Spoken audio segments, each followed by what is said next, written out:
I think people think this is a job about cars. It's more a job about people.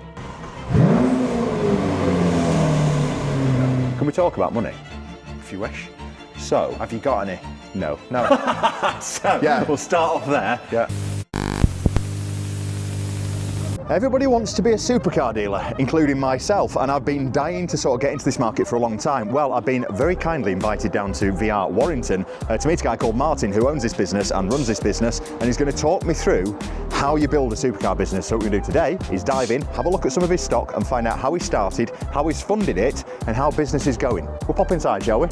Somewhat unassuming this door, isn't it? But behind it is quite a lot of rather nice metal. Martin. Robert, welcome. Thank you. Welcome to my room of silly stuff. Yes, excellent. So here we are, nice and cold, but there you go. Hey, no, there's a little bit of chill, but I'm used to that. We're tight up north as well. Absolutely. Thanks for having me, mate. Really appreciate it. My pleasure. I've been following you for a while, and I've followed your sort of journey within reason. It's more when you start doing the supercars, I started getting excited. So Martin plays with a straight bat. Well, that's the vibe I'm getting. Absolutely. And it'd be really interesting to know how you, because obviously I've got a car dealership myself. It's nothing like this. And I'm dying to get into something like this. Yeah. But it'd be interesting to know what your story is, how you started, where your money's come from. Yeah, You don't mind talking about it? everyone talks about it. You can buy anything you want. Excellent. Genuinely don't mind. I mean, look at Where this do you, stuff. where do you start? You start where you want to start. You tell me what I you're know where I interested want to in. finish, which is on a 458. So to speak. Yeah. So Every to sense speak. of that Yeah, comment. so to speak. But I've got a massive itch for an Aventador. Okay. And I think it's the older 458 is my poster car. Yeah. That's the dream. Yeah. I've had a 360, Yeah. but only because we owned it through the business. Gorgeous. 360, great gorgeous. car. But it's sat in stock for a long time, and I think it's because it wasn't surrounded by stuff like this. Maybe. Yeah. Yeah, maybe. Sometimes the showroom and the sort of company the cars are in can help to sell whatever it is. Because I think if you've got, certainly with Ferraris anyway, if you've got more than one Ferrari and a customer's interested in an F430, the F430 over there, which is sold and going to its new owner, they can tell that you've got a bit of an idea of what it is you're talking about, especially when you start boring them and telling them about, you know, things that go wrong and this sort of stuff. So I think it certainly does help. How did you do it then? Because you must have started off with one supercar. Yep. Funnily enough, my LinkedIn, hate LinkedIn, but there you go. Yeah. My LinkedIn has reminded me today that it's my 15th year. Cut a really long story short, I was at BMW for 5 and a bit years. Was trying to climb the corporate ladder, but I was quite young. I was only in my sort of middle 20s. I always tried to sort of run what I was doing as my own, like, little business. Yes. So I had my desk and I had my customers and everyone got my mobile number. And Yeah.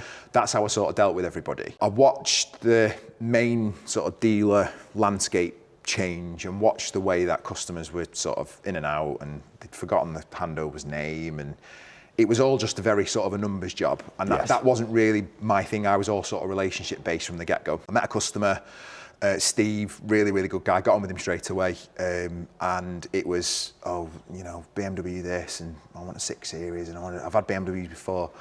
And then it was, I've had Ferrari, I quite like a Ferrari. And again, cut a very long story short, got him into an F430 Spider, which BMW had, bizarrely. The maddest thing was the weekend that I properly met Steve, I wasn't supposed to be in. Right, okay. I swapped it with a guy who ended up working for me. But anyway, that is a bit odd. Yeah, it's a proper chance, isn't it? 100%. Yeah. So got him into this F430. He absolutely loved the car. And then one Sunday night, it stopped working because he'd not put his battery conditioner on, but anyway. Okay, yeah. Car wouldn't start, and he messaged me, and it was about, I think it was about 7:30, 8 o'clock at night, and he messaged me and, don't expect a response now, but the Ferrari's not working. I was like, oh, right.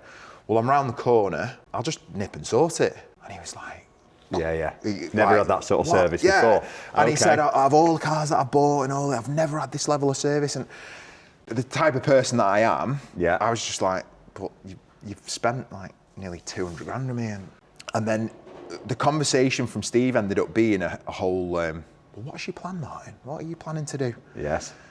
And I was like, well, I've been trying to climb the corporate ladder, but I eventually said to him, I've got this idea for this behind closed doors, appointment only, customer centric, customer service based car dealership. And he was like, oh, right, have you got a proper plan for it? I was like, it just so happens I have. And I did. And I sort of, I think at the time I was doing it as a little bit of a, this is the dream and this is what I'd really like to do. And I put it under his nose. He put it under his accountant's nose. Okay. And was sort of like, well, I'll tell you what, if we start off small, we'll start off with 20,000 quid, see how you get on. buy a couple of cars So on the he's kind side. of helping fund it was it like then, a little bit of a essentially. test, 100%. Yeah, okay. Little bit Right, of a fair test, play. and we'll see what we do, and we'll buy and sell a few cars. And I did that. He could very quickly see that there was something in it. You know, the cars that I was buying, and I was buying sort of run-of-the-mill, quite normal stuff. Whether he could see something in me, whether he could see something in the job. I mean, he is a car guy, Steve. You need to be. And it was sort of find a site, you know, let's do a proper plan, let's sit down with the accountant, all that sort of stuff. And that was really sort of how it started. Okay. I was on my second house, and it was the sort of deal was Steve will put the cash in. If it goes wrong, he gets a charge on the house. So serious stuff. I had some skin in the game because I was still quite young. I was still in my middle 20s. And I was just going, well, I've got this plan that I've set out. That makes sense. If I sell this amount of stuff, then it'll create this amount of profit. And the overheads, like any business, whether you're selling ballpoint pens or Lamborghini Aventadors, it's, you know, this is what my overhead's going to be. This is how much we've got to sell to make a profit. And simple. Outside of looking in, you're sort of in the sweet spot. 'Cause when you talk about customers, kind of talk about this retention, aren't you, of clients, and clients is probably a better term for repeat customers. 100%. But when you're into this sort of stuff, in my head, you know, if we sell BMW M2, for example, someone will probably keep it 2 or 3 years. Yeah. So that retained customer base isn't going to come back around again for another 36 months or whatever. Yeah, true. Whereas, do you find that people are in and out of this stuff fairly sharpish? Yeah, and the interesting thing with a lot of these cars is I've had some of them multiple times. Yeah, so okay. this Hurricane Spider, the eagle-eyed people will know whose car it's been, who's had it, and where it's been. It's one of those cars that's sort of people will know. Okay. And this is the 5th time I've had it. Oh, is it? Right. So yeah, it is quite interesting. The Bentley that you stood next to, I've had that. This is the 3rd time I've had that car. Okay. And they keep breaking. Is that? No, not at all. What it is, I think the customers that we deal with a lot of the time, sometimes this stuff is a bit of a tick box. Yes, get that. I want a Ferrari. I've always wanted one. I'm going to tick that box. Yes. And then once the box is ticked, they move on to something else. But the other quite interesting thing sometimes is the fact that they're busy. Yeah, they're busy people. They'll buy a car and they'll go, I want this silver 488 Spider, and I'm going to do this, that, and the other in it, and they're at work all the time, which is why they're able to buy a car at that value in the first place. Get it? Yeah. So they'll go. Business people as a rule. They'll go. I want to change this for something because I'm just not using it. Mr. Tam? Get it. Squeezing prattle. There you go. Oh, look at that. See, Always the selling. job never stops. So I've got an itch for this. So it used to be 458. Yep. Still is. Yep. But there's something loud and brash and very offensive about an Aventador. Correct. You've gone the wrong way. You're supposed to go Aventador and then 458. That's what you're supposed to do. But you know what it is? There's one that passes me on the way to work, which sounds like I live in an affluent area, but it's the outskirts of Bradford, so they're everywhere. Yeah, absolutely. Passes me on the way to work, and I hear, and it's just intoxicating, that sound, that V12. Yeah. And I know they're pretty and special and probably a great place for your money. Correct. But these, I don't know what it is. There's an itch I sort of need to. Aventador's funny. We've had plenty. We've had SVs, SVJs, S's, the sort of normal, if there's such a thing. The normal base Aventador. Model. Yeah, the normal Aventador. Yeah. My favourite thing about this car was how I originally got it, which was quite a few years ago. Guy turns up at the door in a Rolls Royce Wraith, presses the buzzer. I've got a car I'm looking to sell. Oh, right, okay, no problem. What is it? He said, well, I've not got it with me. I'm in my Rolls Royce at the minute, but we'll come back. I was like, okay, cool. And got in his car and off he went. 4 or 5 weeks later, this very beautiful, at the time, she had about 4,000 miles. Okay. Aventador turns up at the door and I was like, oh my God, this beautiful car, looking around it. Customers came into the showroom, couple in the sort of middle to late 60s. I made the faux pas of faux pas, car salesman faux pas. You prejudged. So I'm talking to the guy. Yeah. And I'm going, bad move. What specs it got? You know, how long have you had it for? What options did you tick? And the guy, as lovely as you like, just went, I don't know what you're asking me for. It's my missus's car. And I went, I'm so sorry. Okay. That is not something I would normally do.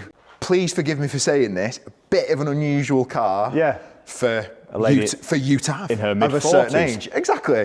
Get her on and side. she had a bit of a laugh and she was like, yeah, 100%. I said, can I just ask you what made you tick the Aventador box? Yeah. She went, I just always wanted one. Fair play. I really loved them. Is there a better reason? And I was like, do you know what? Do you need any other reason to buy a car other than I really, really wanted one? It's just isn't that special though. I'm not really a Lamborghini person. However, these are the best looking car. They're beautiful. I think that's what's evoking emotion in me, because for me, cut me in half, Ferrari. Yep. Love a Ferrari. But there's something so outrageous about an Aventador. Hurricane does nothing for me. Yeah. Totally flaccid. The opposite way. Opposite way, absolutely. The opposite way. When I've driven Aventador, we had a green Aventador SVJ, which was owned by a friend of mine, and then we got it and we sold it onto another chap. In fact, on the bizarrely, look at that on the TV right now. So that car, out of interest, when did you sell it and how much did you sell it for? So we sold that car back in 2019, yeah. and it was 370,000 quid. Okay, because they say they're on the up, but yeah, arguably not aggressive. It depends on the car. Some of them, some of them are now 5, 6. I've seen, plus. yeah. That's the only Lamborghini that I've driven and gone, oh, this is quite a special bit. And it did have, it had a trick American exhaust from the States. So because they need an exhaust, the SVJs. They sound rubbish otherwise. Of course. Yeah. Very quiet and understated in bright green. Yeah. But he changed the exhaust and fire came out the back of it. So if you're a 10-year-old, which we all are inside. Yes, deep down. That was something else. And I remember one of the coolest things about that car is when we sold it, the guy came to pick it up, we've got the M62 running by the side of us.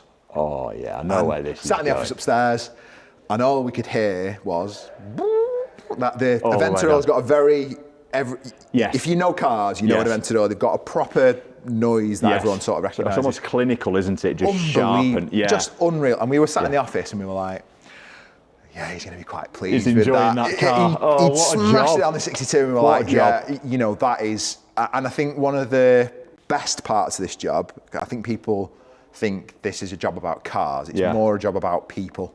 Okay. Or that's probably the way we try and look at it. Yeah, I get that. We deal with some really, really interesting people that have all had different journeys. Yes. Which is something I'm always really interested in. We'll have a lottery winner, then a football player, then a CEO of a massive company, then someone who's made it all and lost it all and made it all again, then somebody who has had a normal job, saved really hard, got the pension and promised themselves they're going to get a Ferrari. This is the big ticket. Yeah, this is the big day. I'm going to get this. And as cheesy as it sounds, and I'm not trying to be cheesy. Here we go. Sorry. Yeah. Just we're sort of part of that story. And that for me, I know it's cheesy, is my favourite bit. There's an F430 in the corner. Yes, I want to talk about that actually. That's going out tomorrow. Okay. And then there's a talk about that. Gallardo on the way. Interesting. To a customer, and both guys, really, really good guys, both super excited. Yeah. And those cars are getting delivered to them on the back of a truck. And they're like, what's happened? Yeah, I can imagine. We've had a crier before, a weeper. Have you had a weeper? I've had a crier. Only when someone's bought something new from a main agent broken. and I've told them what it's worth in part exchange. That's usually when they evoke a tear. Have I had somebody cry? I think I've had a couple of people close to it. Yeah, exactly. You can see it in the emotion, and I can imagine on this sort of stuff, it's next level, mate. In your mind, where's your money at the moment? I like how you've set it up, by the way. McLaren, Ferrari, Lamborghini up the middle. I've got the Ferrari parking only sign on the wall. Yeah, because spotted all the that. Ferraris. For me at the minute, and I talk to everybody about the 458 Italias and Spiders. The 458, the last of the naturally aspirated mid-engine V8 Ferraris. And first of the good gearbox as well, arguably. They're brilliant. And I think, arguably, if you park a 458, whether it's a Spider or a Coupe, if you park one of those next to a 296, to the untrained eye, that you're not going to go. Level. You're not going to go. That's a brand new car, and that's not, because they still look. They're beautiful. I think it's one of the most beautiful cars ever made. Genuinely. Yeah. You know where I think they buggered it up? You can tell me. I'll disagree, but go for it. All right, so on the 360 and I believe the 430, you could have a Spider and still see the engine. Yes. So folding hardtop, and you're right. It was a folding hardtop. Happens occasionally, Martin. You were right. Yes. You were right. I mean, you could always get a sticker or something with the engine. But you're right. The only thing because of that, I would probably have to not have a Spider. Yeah. But I prefer a Spider. I agree, and if you look at an F430, the funny thing with F430 Spider is, beautiful car with the roof off. When the roof's on, the weird. roof's a bit, it looks like it's got a cap on. And, and I think that's one thing they tried to avoid with 458. As soon as you went to this metal roof, it looks pretty whether the roof's on. It does, yeah. Unlike an M4.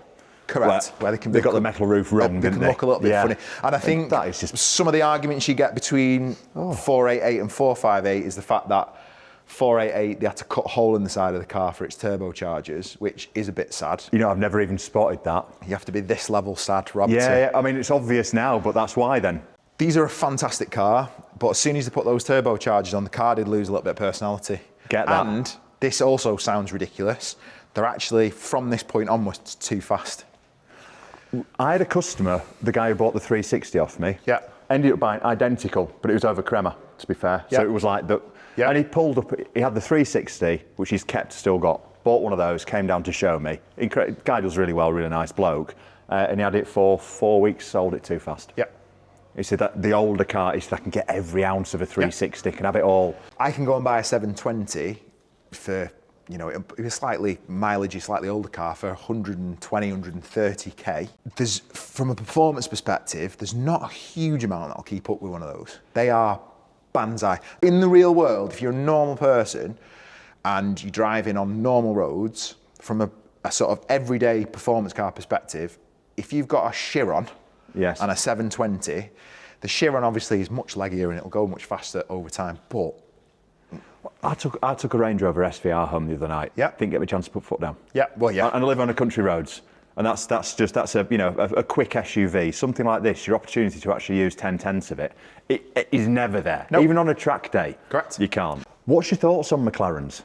I love them. All right, okay. I personally... Yeah. We'll have a look at a couple. Again, I'll probably... Yeah, 100%. I've only got two 570S Spiders, obviously one is sold. And a long tail. And a 600 LT. I quite like an understated supercar, so a car not in a super brash colour. Yeah, I get that. And I like the little detail, so I like the orange LT. I think McLaren, because of the internet, gets a lot of armchair. It's going to blow up. And it's like, well... Are they that bad? They're not, no. They're not as bad as the internet say they are. Yeah. The conversation I had with a guy who bought 720 off me, actually, he was a cool guy, and it was his first sort of foray into McLaren. He was like, oh, you know, I've heard all these stories. And I said, well, the first thing is, people don't go on the internet to say how great something is they've had a lot of the time. They'll only really go and go, this is blown up. I've had a problem with this. Suspension's gone on my Range Rover. So you take that and you go, well, then the second thing is because of influencer land, I think a lot of these cars have been bought, and I'm going to say it might be controversial, by people who can't actually afford them. And if they take it to McLaren for a service and McLaren say it needs X, Y, and Z, we don't want any of that doing. Right. I just want the basic, I just want a stamp in the book. I want to do some videos on this. Yeah. And I'm going to kick its head in from cold. I'm going to rev its nuts off for YouTube videos. I'm going to do this, I'm going to do that, I'm going to do that. And I think they're the cars that people go and have problems with. Yes. And I think if you buy stuff, I mean, this car, it's not massively high owner. It's a 3-owner car. It's got full McLaren service history. Yeah. The service history is like clockwork. It's like been done. On the date. Only been done by McLaren. And you go, well, it's been looked after properly. It is a complicated machine. It's got loads of bits in it. Yeah. And if somebody buys it, I'm not stupid enough to go, oh, they're perfect. You'll never have a problem with them. It's a racehorse, ultimately. Yeah, of course. You might have some things that go wrong, but to put your best foot forward and buy something that's been looked after properly from somewhere that's got a bit of an idea of stuff to buy and not to buy, then you usually, touch wood, out of all of the customers that we have, and we have a few, we tend not to have many really big, you know, my gearboxes fell out, my engine's blown up. We tend not to have any of those problems. And if they do, the car's got warranty and away you go. Can we talk about money? If you wish. So. Have you got any? No. So, we'll start off there. Yeah. I'm just going to go straight in with this. Yeah. How are you funding this? A couple of things we've got up our sleeve. We've ran for a long time. It's a lot of hard work and a lot of time to build up, you know, relationships with funders and all that sort of stuff. Okay. We've got a stocking facility with Alfera, which is BMW Financial Services. And they'll stock this sort of stuff? Yeah, so this stuff, and the way that it works is you get effectively 80% of what you've bought the car for back. And then a stopwatch starts. Yes. And then you have a certain amount to move it on. What is your time? Do you mind me You're asking? into, they take curtailment payments after the cars have gone 90, you'll have heard the 90 day thing. Yeah. So once the car's gone 90 they start taking chunks off you until the car's paid for. We obviously try and have stuff sold before that point. Ideally. So there's that, we've got investor cash, and then obviously each month we make an amount, and then we go again. Okay. And it's not very glamorous. Well, and this is the problem, I think, Martin, is people look at this. That's why when we speak on the phone, you prepare to go warts and all this, which I respect. Absolutely, yeah. So a lot of people look at this and go, millionaires, I'd love to be a supercar dealer, and look at that for a lifestyle. And it just isn't when you boil it down. It's you're a car dealer. Exactly, and I'm not gonna sit here and say this doesn't give us a nice life, because it does. It does. Otherwise, you wouldn't put up with the hours, and you wouldn't put up with the stresses and strains of it. We earn a decent living. None of us, I think, are super ego driven. I've got to be driving around in the best car ever, and I want to be in Marbella every 3 months. Yes. The videos and the content we put out, a lot of the time, is just us trying to be straight and tell people about the cars that we've got in stock. We're not trying to reinvent the wheel. I'm not going to make a phone call faking that I've got a customer buying a car from me. Who'd do that? I don't know. Who'd do that? Makes my teeth itch. It's just not my bag. We answer the phone at night. Customers message us. We don't ghost them. You know, it's pretty basic stuff. So what's like your average turn time on stock? And I know it's hard to say. It is really. That might fly out, but it might stay because it's dog red. Correct. That McLaren was here for days. Right, okay. Literally a matter of days. Guy, the phone lit up for it, guy bought it. Gone. That car, I said, I've sold multiple times. So you know it's going to go? I know it's going to go. It looks great. It's fantastic. What's the longest you've sat on a supercar for? Oh, probably a year. Yeah, you're as bitter as me then, you'll just stick with it. Can I take a shot in the dark here? New money?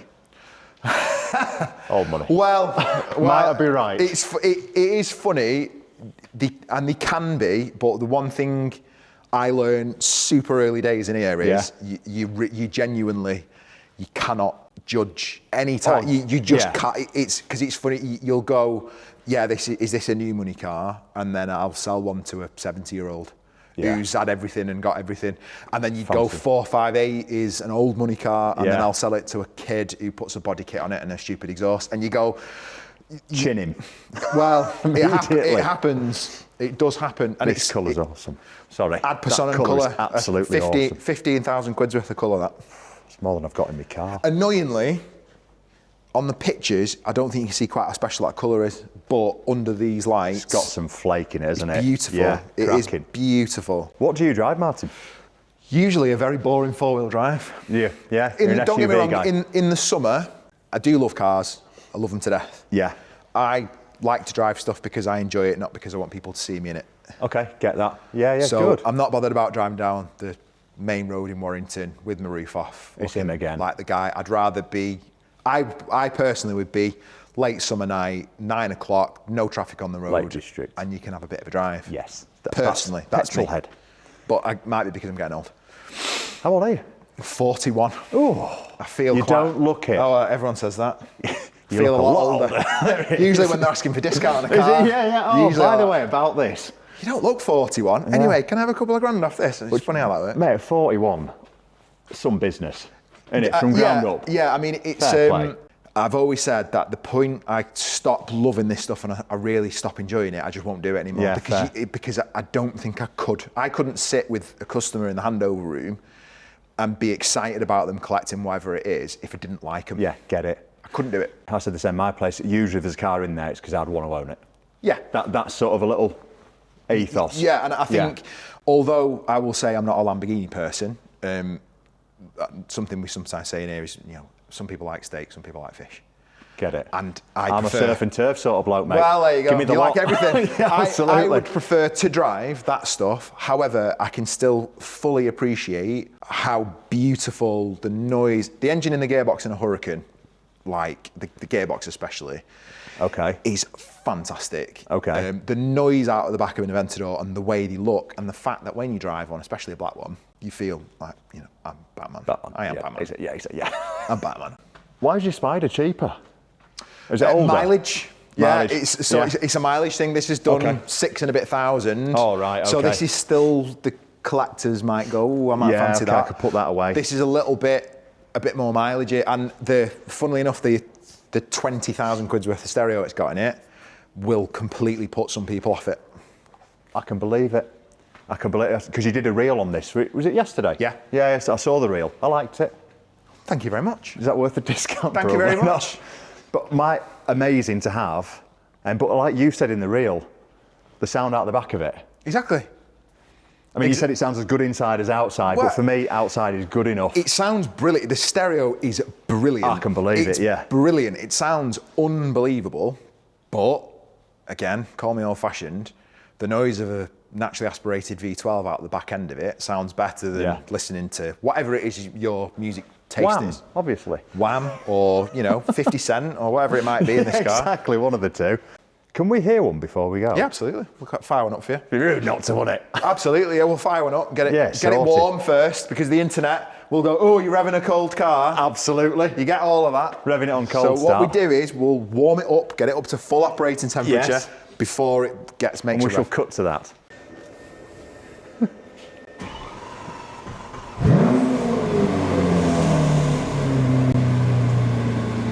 Special. And it started on the button as well. They're not at the minute, just because I moved everything around. We keep everything on charge all the time. I thought you might, yeah. A little bit OCD with it. We've got like 3 chickle chargers and we just try and remember to move them around. Nocco, you can get these Nocco panels that'll do like 4 or 5 cars at once. All right, okay. So that'll do 4 cars at once. So special. So they've got an exhaust button on them, Martin, or they just... When they go into Corsa... Yeah. So this is still, it's not warm yet. Right, okay. So you'll know when it gets warm, because it'll go... It just... So it has a quiet cold start? Effectively, yeah. How random. And then, so you see how the rev limiter's all the way up here? Yeah. So that'll drop off short, that'll go further up the range shortly, and that's when you know it's starting to get up to operating. So it won't rev far enough to damage itself. These buttons here, so you've got Strada, Sport and Corsa, so obviously Street, Sport and Race. Yeah. And then as soon as you go into Race, when this rev drops off, it'll go all noisy. But obviously, it takes a little bit of time for the Olio and the Agua to get up to temperature. I didn't know you were fluent in Italian. What can I say? You know, I say Olio and then do that, and then we get it. Away you go. See, for me, Aventador, door open, correct way. Proper Lambo. Yeah, no, 100%. And it's helpful because they're so wide. Yeah, if you're trying to park, you can get in and out the things. Yeah. I'm the same height as an Aventador door. Right, now we're getting somewhere. Are we in it? Oh,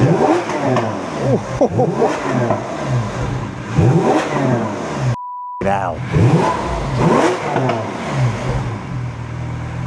The way they rev up. It's like a bike engine revving. Yeah. Zoop.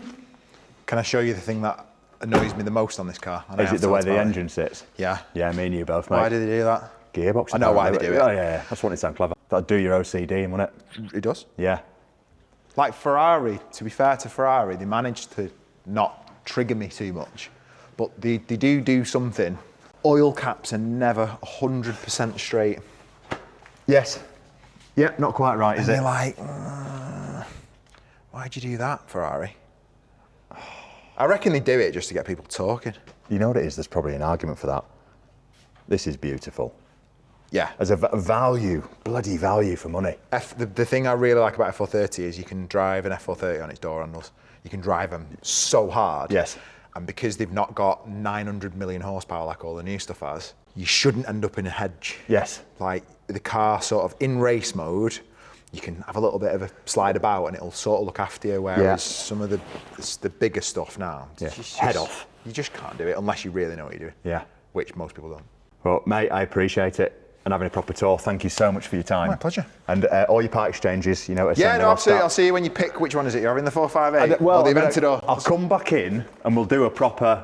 It'd be really genuine. It'd be really good to know. No, 1,000,000%. Because I don't want to say I'm in the market because I'm not in the market. But if the money's right, I just think that there is a science to this that I'm missing, and I'd like you to talk me through it. Perfect. But yeah, thank you again, mate. Thanks for your time. My pleasure. Cheers. And we shall see you on the next one. Cheers.